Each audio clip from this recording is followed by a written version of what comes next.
లక్ష్మణుడు ఎందుకు అన్ని నిందలకు గురయ్యాడు అంటే, రాముడు, లక్ష్మణుడు, సీతమ్మ ముగ్గురు గూడా అరణ్యానికి వచ్చిన తర్వాత ఈ విషయం తెలుసుకొని భరతుడు సైన్యంతో వస్తూ ఉంటారు. ఇది చూసి లక్ష్మణుడు అపార్థం చేసుకుంటాడనమాట. భరతుడు మా మీదకి యుద్ధానికి వస్తున్నాడు. రాజ్యం మొత్తం అతనే అనుభవించాలని అని చెప్పి అపార్థం చేసుకొని భరతుడిని నిందిస్తాడు. ఆ కారణం చేత లక్ష్మణుడు కూడా నిందపడాల్సొచ్చింది. అది కూడా ఉంది. భరతుడు సైన్యంతో రావడం చూసి సౌమిత్రి రోషము.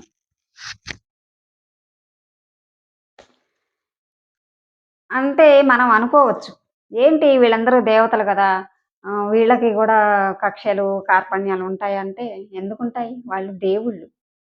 పగలు, ఈర్ష్యలు, అసూయలు వాళ్ళకుండవు.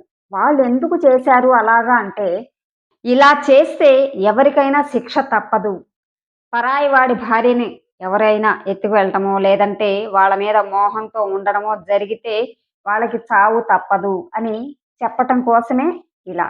అలాగే ఎవరైనా సరే ఊరికనే నిందిస్తే తెలిసి తెలియకుండా అంటే ఆ విషయంలో ఎంత నిజం ఉంది, ఎంత అబద్ధం ఉంది అనేది గ్రహించకుండా మనకి నోటికి వచ్చింది అనేస్తే లేదంటే కంటికి కనిపించింది నిజం అని అనుకోని వారిని నింద పాలు చేస్తే ఇప్పుడే మనకి గూడా నిందలు తప్పవు. మనం అవమానం పాలవుతాము అని చెప్పి వాళ్ళు మనకి చేసి చూపించారు. కాబట్టి మీరిలా చెయ్యకండి. ఇలా చేస్తే ఇలా శిక్ష పడుతుంది అని చెప్పి వాళ్ళు చెప్పడం కోసం మాత్రమే మనకి చెప్పారు గానీ, ఆహ్, దేవుళ్ళకి కక్షలు, కార్పణ్యాలు, పాకలు ఎందుకుంటాయండి?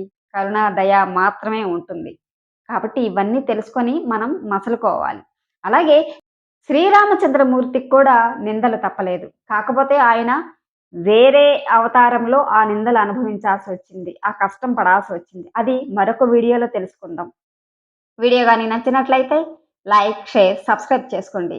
Thank you. జై శ్రీరామ.